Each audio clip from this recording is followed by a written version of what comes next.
Motor pump set உற்பத்திக்கு பெயர் போன கோவையில் தொழிலை விட்டு வெளியேறும் நிலைக்கு தள்ளப்பட்டுள்ளதாக சிறு நிறுவனத்தினர் வேதனை தெரிவிக்கின்றனர். இவர்கள் சந்திக்கும் பிரச்சனைகள் என்ன என்பதை இந்த தொகுப்பில் பார்க்கலாம்.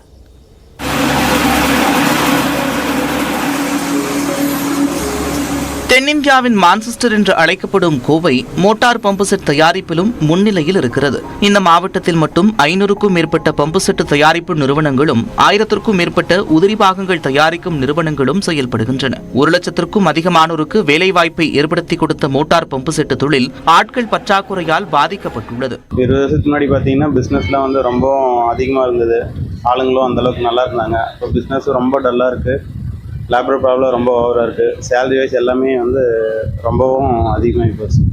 வேலை செய்யறதுக்கு ஆள் இல்லாத நிலைமை ஆகி போச்சு. முதல்ல அந்த கம்பெனியில் பார்த்தா ஒரு 20 பேருக்கு பக்கம் வேலை செஞ்சுட்டு இருந்தோம். இப்போ பார்த்தீங்கன்னா கிட்டத்தட்ட ஒரு 3 பேர் தான் வேலை செஞ்சுட்டு இருக்கோம். ஆட்கள் பற்றாக்குறை ஒருபுறம் என்றால் அதிகமான வரி உள்ளிட்ட பல காரணங்களால் தங்கள் தொழில் நலிவடைந்து விட்டதாக குமுறுகின்றனர் தயாரிப்பு நிறுவனத்தினர். டேக்ஸ் பொறுத்த வரைக்கும் 5% விற்பனைக்கும் சரி உற்பத்திக்கும் சரி எங்களுக்கு 5% தான் இருந்தது.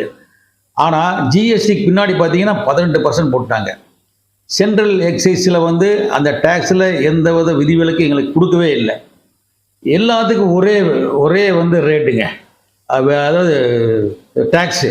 ஜிஎஸ்டி மற்றும் மூலப்பொருட்களின் விலை உயர்வு உள்ளிட்டவைகளால் சிறு நிறுவனங்களின் உற்பத்தி பெரிதும் பாதிக்கப்பட்டுள்ளதாகவும் இதனால் பெரிய நிறுவனங்களின் பம்பு செட்டுகளை விவசாயிகள் மற்றும் பொதுமக்கள் வாங்குவதாகவும் வேதனை தெரிவிக்கின்றனர். ரா மெட்டீரியல் விலைகள், உதிரி பாகங்கள், மூலப்பொருட்கள் விலையெல்லாம் அளவு கடந்த அளவுக்கு இன்றைக்கி விலை அதிகமாகிடுச்சு. குறிப்பாக பார்த்தீங்கன்னா இதுக்கு முக்கிய மூலப்பொருளாக இருக்கிறது காஸ்டிங் எல்லாம் 60 ரூபா 70 ரூபா இருந்து இன்றைக்கி 110 ரூபா ஆயிடுச்சுங்க ஒரு கிலோ ஒன்றுக்கு.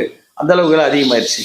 அதே போல் இன்னொரு முக்கியமான மூலப்பொருள் காப்பர்லாம் பார்த்தீங்கன்னா இன்றைக்கி 500 ரூபா இருந்தது 1000 ரூபா ஆயிடுச்சுங்க. 100% அளவுக்கு சில மூலப்பொருட்கள் அதிகமாயிடுச்சு. தங்கள் வாழ்வாதாரத்தை காக்க குடிநீர் வடிகால் வாரியத்திற்கு சிறு குறு நிறுவனத்திடமிருந்து பம்பு செட்டுகளை கொள்முதல் செய்ய வேண்டும் என்று தமிழ்நாடு அரசுக்கு கோரிக்கை விடுத்திருக்கின்றனர். நியூஸ் 18 தமிழ்நாடு செய்திகளுக்காக கோவை செய்தியாளர் பிரசன்னா.